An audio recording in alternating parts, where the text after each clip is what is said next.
Hey, we're back with another episode of Before You Buy. That show would give you some straight up gameplay and our first impressions of the latest games releasing. As usual, it's me, Jake, and today we're talking about the Metal Gear Solid Master Collection, Volume 1. Now, if you guys know, if you've been watching gameranx for a while, you know that I am very annoying about Metal Gear as a weirdo diehard fan. Thankfully, I also had our behind the scenes man, Eric Thielenhouse, working on this with us to kind of keep some of my bias in check. We didn't get an early review code or anything here, but the footage you are seeing captured here is running on both the PC version and the Nintendo Switch version, and is spoiler free, I guess. Like, as spoiler free as you can keep it. A lot of these games are like 20 years old, but this Metal Gear Solid series, I don't even know where to start when it comes to talking about these games. They are absolutely legendary. For me as a kid, I was absolutely hooked from 1998's Metal Gear Solid for just how differently it approached storytelling in games. Games before this had cutscenes, but Metal Gear had so much style and sense of cinematography, and you felt like you were playing and watching a really cool action movie. An extremely goofy, awkward, sometimes embarrassing one, but it's also super cool. And the best part about them is that they're also some of the best, most fun stealth games as well. So it is unfortunate that it's taken this long for a lot of these games to get a proper re-release on modern systems, but something is better than nothing, and that's really the best way to describe the Metal Gear Solid Master Collection here. It's better than nothing. Now, if you're casual with this series, or maybe you haven't played them in a decade, it's fine. But for the discerning nerd, there are some problems. Now, we'll get to that, but here's what it is. It's bringing Metal Gear Solid 1, 2, and 3 to modern consoles in HD quality.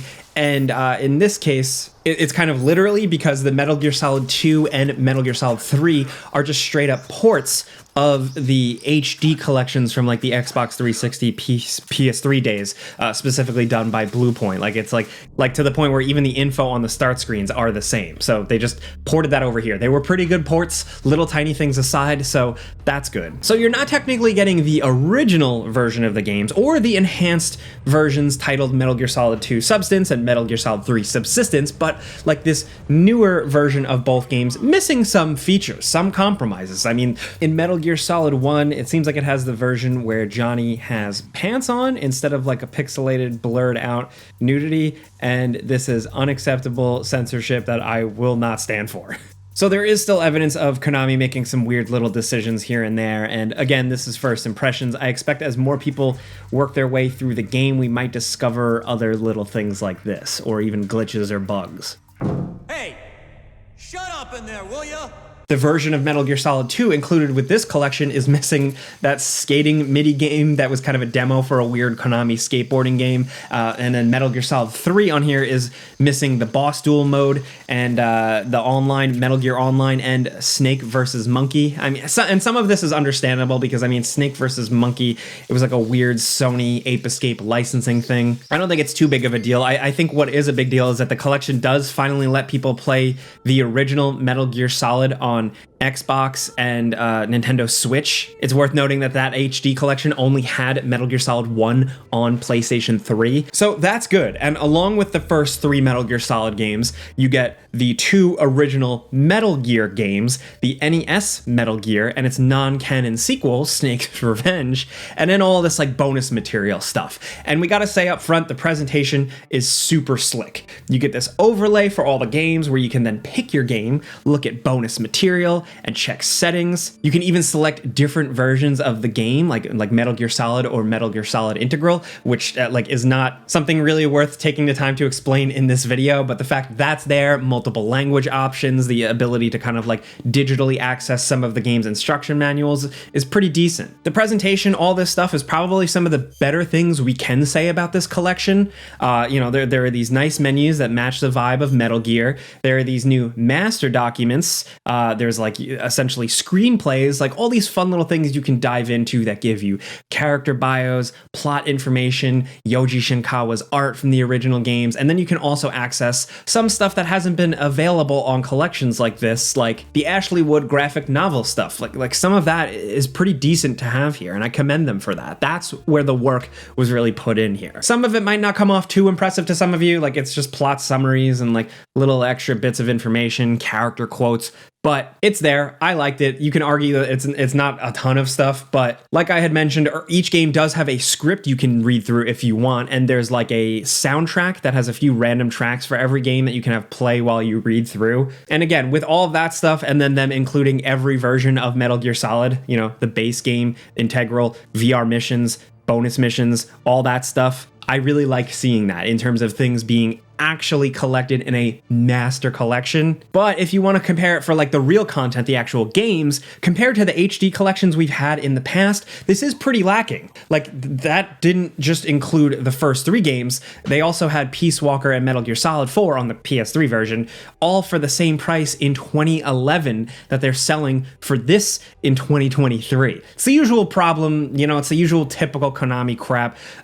What can we say, really, at this point? We're part of the problem. We did buy the collection anyway. But like, it's worth pointing out that the volume 1 in the title suggests that a second volume is coming that will likely maybe include Peace Walker, Metal Gear Solid 4, some other stuff. That's actually the most exciting part of this project to us, because we might actually finally eventually get a version of Metal Gear Solid 4 that's not stuck on PlayStation 3. And hopefully without those painfully long loading screens. So what that means, though, is that Konami is double dipping you. This isn't totally a master collection because it's only part 1 of a collection. It's literally labeled Master Collection Volume 1. So you know, if you really want everything, you gotta buy a whole nother SKU at some point down the line. Now again, complaining aside, the games, of course, are still great, even if they're not as good as they should be. Like we said, other than the first games, these are all just kind of bare bones ports of the HD collection. There are basically no graphics options, no modern accessibility options of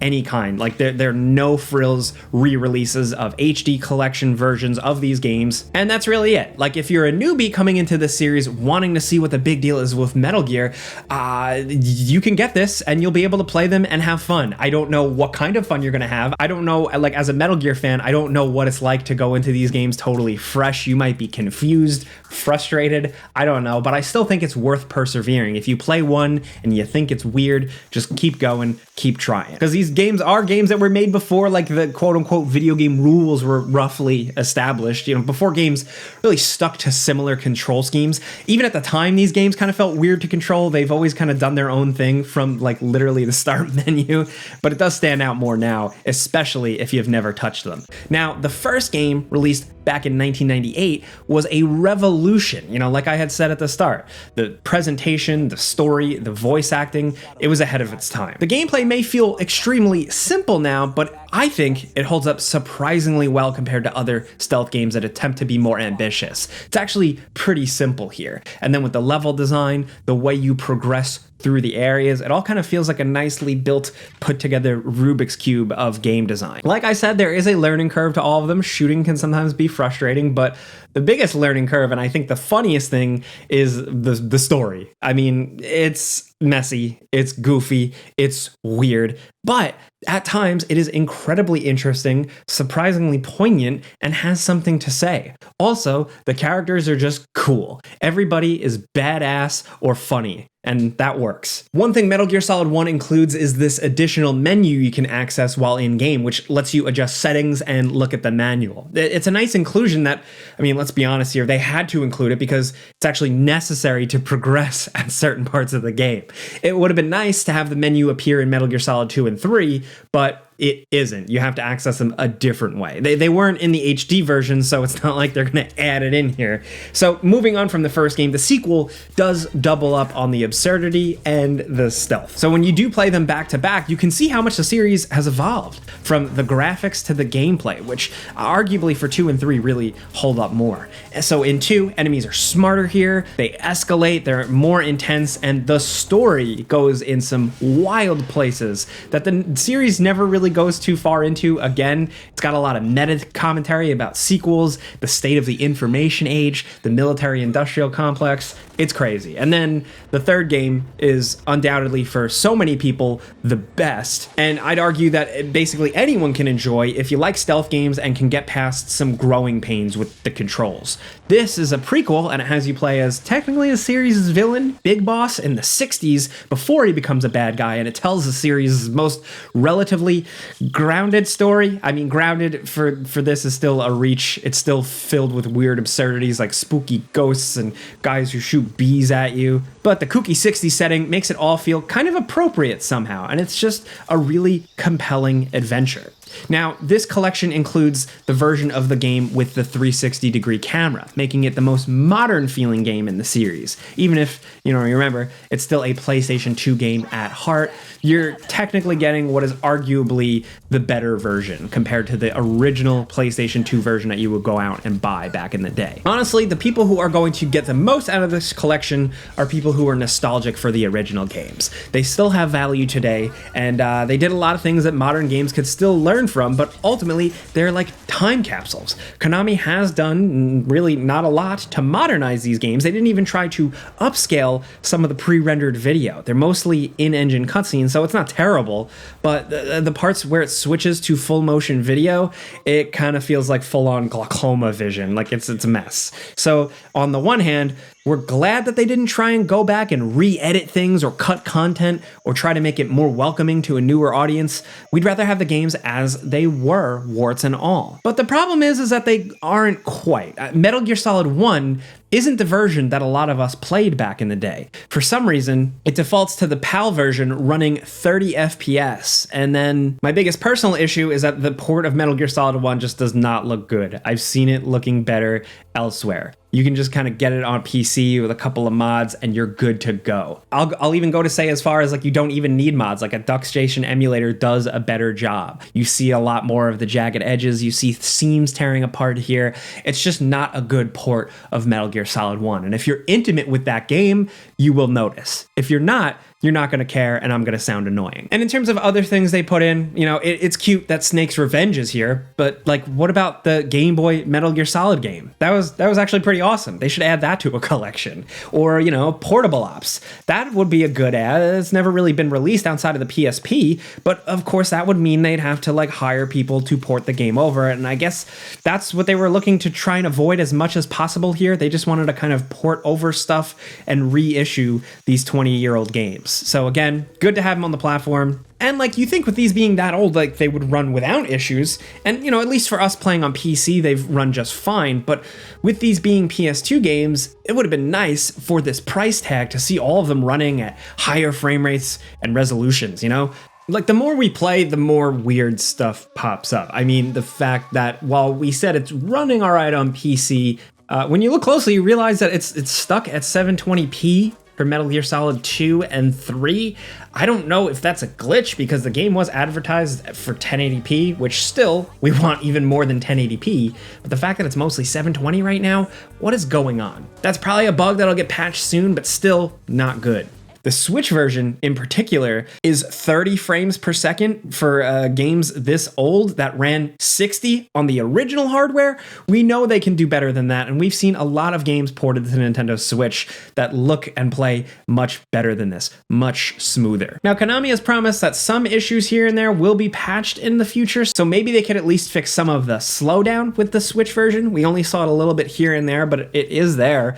Who knows? I don't really see Konami releasing a total patch that will jump it up to 60 frames per second. At the very least, like I said earlier, the fact that these games exist on Nintendo Switch now is still pretty cool, and it is serviceable. You can get used to the 30 frames per second, and it's fine, in handheld mode, but that's really first impressions. It still could be better. Now, I know we've spent the entire video almost just complaining, but for what it is, we just want the series to have more care, more love. And this feels like it's almost there. They have the fancy menus, some of the cool special features, like I said, the graphic novel and the screenplays and like all that stuff kind of compiled there. VR missions, Metal Gear Solid Integral, like all that is great. But on the technical state, we would have just loved to have seen the games cleaned up a little more. Just something, particularly to really justify that high price tag. Now, at least you don't have to buy it all at $60 if you don't want to. You know, if you just want 1 or 2 games, you can buy them separately, but at $20 a piece, these games are still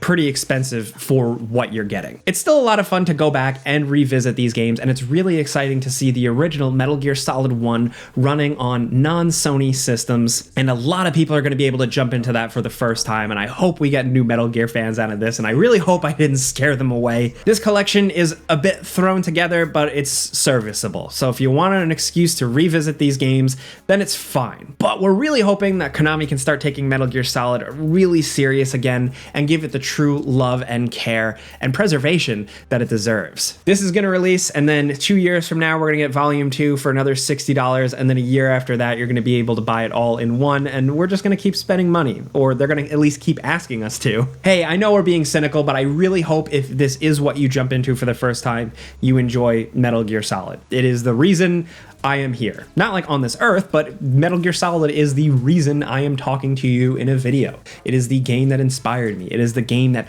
really made me fall in love with games. You know, Mario and Crash Bandicoot were there to babysit me, but Metal Gear really took things to the next level for me personally. So I hope you can get some of that joy as well, whether you play it here or elsewhere. I don't know, man, but this is a before you buy. It's been all over the place, but you know how this goes by now. We give you some pros, some cons, and some personal opinion, and now we want to hear yours down in the comments. I would love to know your experience with Metal Gear Solid. Like, we would just love to know our audience a little bit more. Did you start with the originals? Did you play it on the MSX, NES? Did you start with 1998's Metal Gear Solid? Where were you? Let's talk anything Metal Gear Solid and this new Master Collection down in the comments. Like I said, our complaints aside, have fun with the series. Let me know what you think. Thank you for watching this video. If it helped you, if seeing gameplay maybe steered you in the direction, clicking the like button does help us out. Thank you. But as always, thanks for watching, and we'll see you guys next time.